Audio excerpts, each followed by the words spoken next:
Friends, నమస్తే. నేను మీ Prasanna. Welcome to Prasanna blogs అండి. ఇదిగోండి ఈరోజు మంచి వడలు, గారెలు ఈ పండుగ సందర్భంగా స్పెషల్ అండి. నేను వేసిన ఇంగ్రీడియంట్స్ ఇవన్నీ చూసి ఈ టిప్స్తో ఫాలో అయితే ఇంత క్రిస్పీగా టేస్టీగా ఉంటాయండి. ఓకే ఫ్రెండ్స్, దానిలోనికి పల్లీలు విత్ టమాటో చట్నీ చేశానండి. చాలా టేస్టీగా ఉంటుంది. కాకపోతే ఆ ప్రాసెస్ స్కిప్ అయిందండి. ఓకేనా? Okay friends, thank you for watching. Hi అండి. ఈరోజు స్పెషల్గా వడలు అంటే గారెలు అండి. మినప వడలు అంటారు, గారెలు అంటారు, చేసుకున్నామండి. ఎందుకంటే ఒక 6 hours 6 గంటల క్రితం నానబెట్టుకున్న మినపప్పు అండి.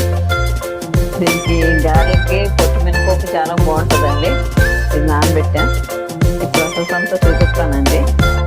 ఓకేనా? నానిపోయింది. శుభ్రం కడిగేసుకొని గ్రైండ్ చేసుకున్నామండి. ఓకేనా?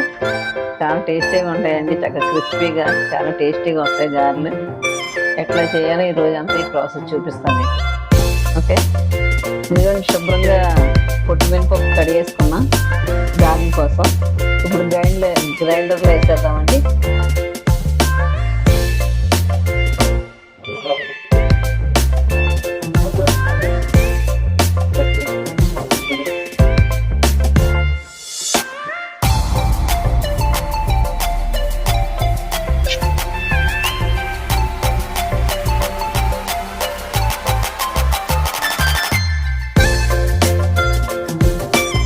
ఈ విధంగా అయితే చాలండి. పప్పు బాగా మిగిలిపోయింది. మరీ మెత్తగా అవ్వకూడదు అన్నమాట.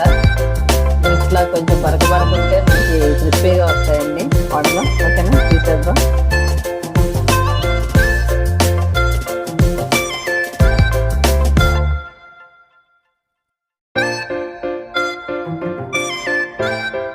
నేను ముందుగా పప్పు రుబ్బేసుకున్నాం కదా, తీసాము. దీంట్లోకి కట్ చేసుకున్న ఉల్లిపాయ ముక్కలండి వేసేద్దాం. ఉల్లిపాయల వల్ల మంచి టేస్ట్ వస్తుందండి. తర్వాత ఇది అల్లం ముక్కలు ఇవన్నీ కట్ చేసాను. పచ్చిమిర్చి అండి, కొత్తిమీర, కరివేపాకు అండి. వీటి వల్ల మంచి టేస్ట్ వస్తుంది. ఇంకోటి ఏంటంటే ఇదిగోండి మన ఇడ్లీ రవ్వ ఉంటుంది కదా, ఒక 2 స్పూన్లు తీసుకున్నానండి. దీనివల్ల మంచి క్రిస్పీగా వస్తాయండి గారెలు. ఓకేనా? చూడండి, రుచికి సరిపడా సాల్ట్ వేస్తున్నాను.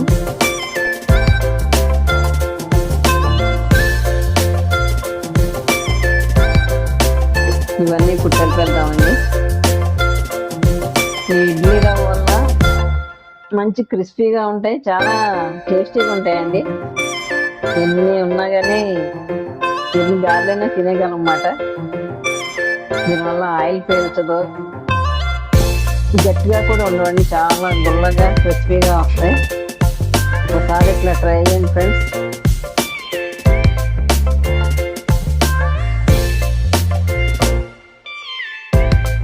దీంట్లోకి చక్కగా టమాటో చట్నీ కానీ, లేకపోతే అన్నీ తినేవాడైతే చికెన్ కర్రీ కానీ గ్రేవీగా చేసుకుని తింటే చాలా టేస్టీగా ఉంటుందండి. ఓకేనా? పిండి కూడా మనం ఎంత టైట్గా కూడా వేయకూడదండి. టైట్గా వేసినా కానీ గట్టిగా వస్తాయి. కొంచెం వేడి చేయడం కోసం కొంచెం వాటర్ వేద్దాం.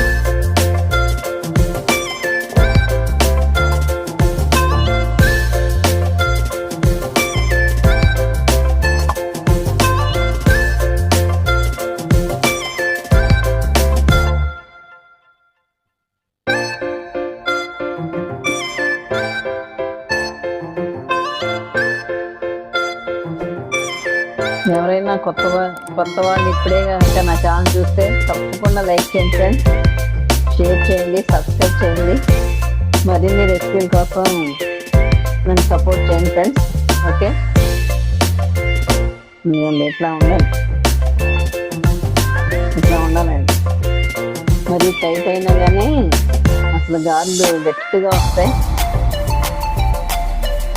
ఈ విధంగా చేసుకున్నారంటే చాలా బాగుంటాయి ఫ్రెండ్స్. చేస్తాను, ఒకసారి చూడండి. ఓకే, కొంచెం జీలకర్ర కూడా వేద్దామండి, మంచి టేస్ట్ వస్తుంది. ఇందులో బాండీ పెట్టి ఆయిల్ వేసాం. ఆయిల్ హీట్ ఎక్కిందండి. ఇప్పుడు గారెలు వేసేద్దాం. 2 విధాలుగా వేసుకోవచ్చండి. చెయ్యి కొంచెం కడి చేసుకొని ఇట్లా సీనియర్స్ అనుకోండి, ఇట్లా చేసి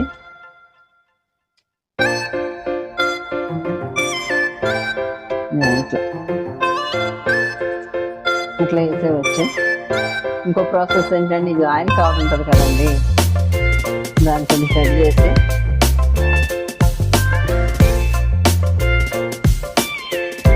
ఇట్లా ఇట్లా వేసి ఇలా కూడా వేసుకోవచ్చు.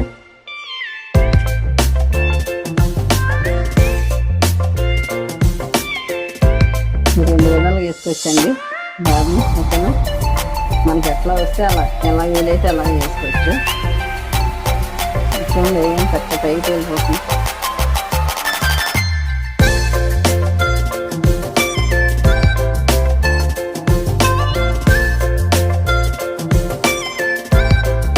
చాలా ఈజీగా వేసుకోవచ్చండి.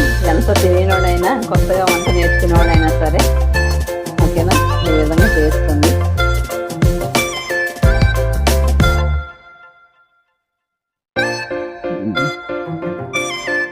చాలా క్రిస్పీగా ఉంటాయి ఫ్రెండ్స్. నేను వేసిన ఈ చిట్కాలతోటి మీరు చేస్తే చాలా టేస్టీగా ఉంటాయి అన్నమాట. ఆయిల్ పీల్చదు. మనం ఎప్పుడైనా పప్పు రుబ్బిన తర్వాత అండి లేట్ చేయకూడదు. లేట్ అయితే కాక ఆయిల్ బాగా పీల్చేస్తుంది. వెంటనే రుబ్బంగానే మనం రెడీ చేసామన్నమాట గారెలు. ఓకేనా,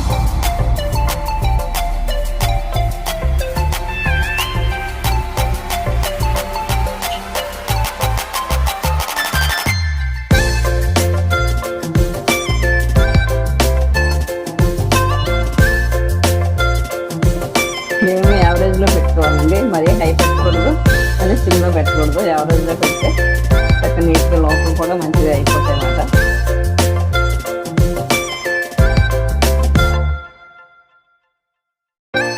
ఇవ్వండి ఇలా గోల్డెన్ బ్రౌన్ కలర్ వచ్చిన